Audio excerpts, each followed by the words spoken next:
समस्त सम्मानित साथियों को मेरी ओर से नमो बुद्धाय, जय सम्राट अशोक महान। साथियों, आज एटा जिले के अंतर्गत जैथरा नामक एक जगह है जहां पर हम सभी लोग बौद्ध विहार के भूमि पूजन में जा रहे हैं, जिसके निर्माणकर्ता जो हैं प्रवीण शाक्य जी हैं और उन्हीं के द्वारा उसका आयोजन रखा गया है, कार्यक्रम रखा गया है। उन्होंने बुलाया।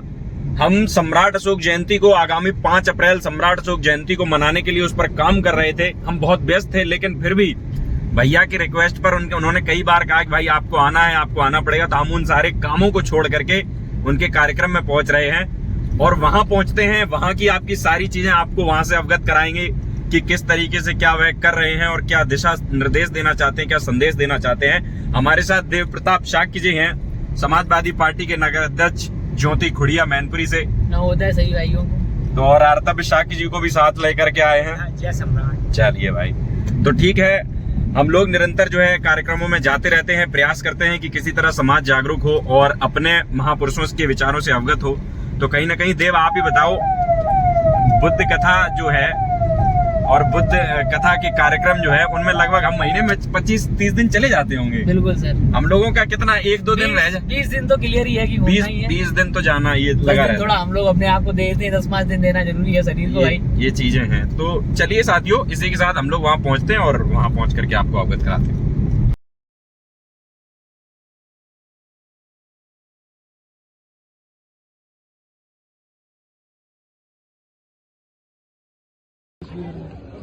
को मैं नमो बुद्धाय नमन करता हूँ भैया सब लोग खड़े मत हो। एवं मातृभूमि पर जन्मे समस्त बहुजन महापुरुषों को मैं नमन करता हूँ एवं प्रांगण में उपस्थित पिता तुल्य बुजुर्ग एवं हमारी मातृशक्ति एवं हमारे छोटे बड़े भाई को स्नेह सहित नमस्कार नमो बुद्धाय। मंच पर आसीन आदरणीय विधायक महोदय एवं समस्त अतिथिगण, मैं उन्हें नमस्कार नमो बुद्धाय करता हूं। और जैसा कि आप सभी को ज्ञात है कि यहाँ इस प्रांगण में हम सभी लोग एक बौद्ध विहार के लोकार्पण के लिए, भूमि पूजन के लिए यहाँ एकत्रित हुए हैं। तो बहुत धन्यवाद करता हूँ एवं शुभकामनाएं सहित उन्हें नमस्कार नमो बुद्धाय करता हूँ। इसलिए कि ये सम्राट अशोक की नीति है, क्योंकि आज के समय में इतिहास जो है वो किताबों पर भी है और इंटरनेट पर भी है, लेकिन आज शाक्य मुनि तथागत गौतम बुद्ध एवं चक्रवर्ती सम्राट देव नाम प्रिय सम्राट अशोक महान का इतिहास इसलिए भी अमर है। आज हम लोग 2500 सालों बाद भी हम उस इतिहास को इसलिए पढ़ पा रहे हैं क्योंकि वह पत्थरों पर अंकित है। और ये इतिहास वही इतिहास है जिस इतिहास को सारी दुनिया जानती है, क्योंकि ये सत्य इतिहास है, पुरातात्विक तौर पर इतिहास है, प्रत्यक्ष रूप में इतिहास है और इसका प्रमाण भी है। और इसी नीति को आगे बढ़ाने के लिए एक युवा वर्ग का योद्धा, जिन्हें हम निर्माणकर्ता आज के रूप में कह रहे हैं, जिनका नाम प्रवीण शाक्य है, और इनके समस्त सहयोगी एवं इनके परिवार, इनके माता पिता को मैं नमन करता हूं, कोटि कोटि नमन करता हूं। इसलिए क्योंकि उनके अंदर ये विचारधारा, क्योंकि कई लोग होते हैं जो बातों से मटका फोड़ते हैं, लेकिन जमीन पे स्तरीय काम करने में भी बहुत बड़ा हौसला और बहुत बड़ा कलेजा चाहिए होता है, जो कि उन्होंने यहाँ पर प्रत्यक्ष रूप में प्रमाणित कर दिया। तो मैं उनके लिए 2 लाइनें कहना चाहता हूँ, क्योंकि आज के समय में मुझे 80% हमारा युवा वर्ग सुनता है और मैंने ये भी सुना है कि देश में जो युवा वर्ग होता है वही किसी भी कड़ी को मुख्य धारा में जोड़ने के लिए काम करता है। क्योंकि मैंने सुना है कि जिस ओर जवानी चलती है, जिस ओर जमाना चलता है, क्योंकि किसी भी कड़ी को जोड़ने के लिए हमारी युवा शक्ति की बहुत आवश्यकता होती है।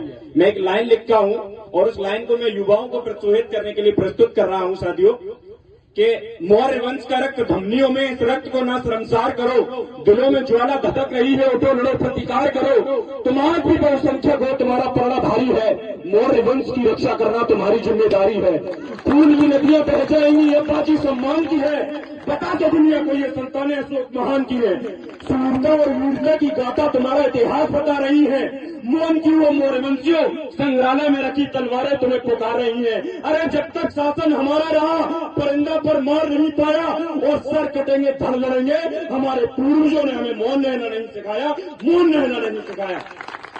ये शब्द मैंने इसलिए भी यहाँ प्रस्तुत किए क्योंकि इनके कार्यों को देखकर मेरे पास, मैं निशब्द हूँ, इनकी सराहना में मेरे पास शब्द नहीं, क्योंकि इन्होंने वो कार्य किया है जिस कार्य को करने के लिए लोग आर्थिक रूप से मजबूत नहीं होते हैं, कुछ लोगों के पास सामाजिक एकजुटता नहीं होती है, इस कार्य को नहीं कर पाते हैं। लेकिन हमने भी यहाँ जानकारी ली, बड़े भाई ने अपनी स्वयं की भूमि पर, अपने ही पैसे पर और अपने ही समाज को एकत्रित कर इतना भव्य निर्माण कार्य करने का काम किया है। मैंने एक लाइन और भी लिखी है, मैं उन्हें बताऊं कि सम्राट अशोक की नीतियों पर चलकर अगर जगह जगह सम्राट अशोक ने सारे धर्मों का सम्मान करते हुए, यानी कि जब शासन में वह पहुंचे और जब वे राजाओं के राजा यानी महाराजा और चक्रवर्ती सम्राट बने, तो उन्होंने सभी धर्मों का सम्मान करते हुए जब वे शासन में पहुंचे तो उन्होंने 84,000 स्तूपों का निर्माण समस्त देश के अंदर कराने का काम किया।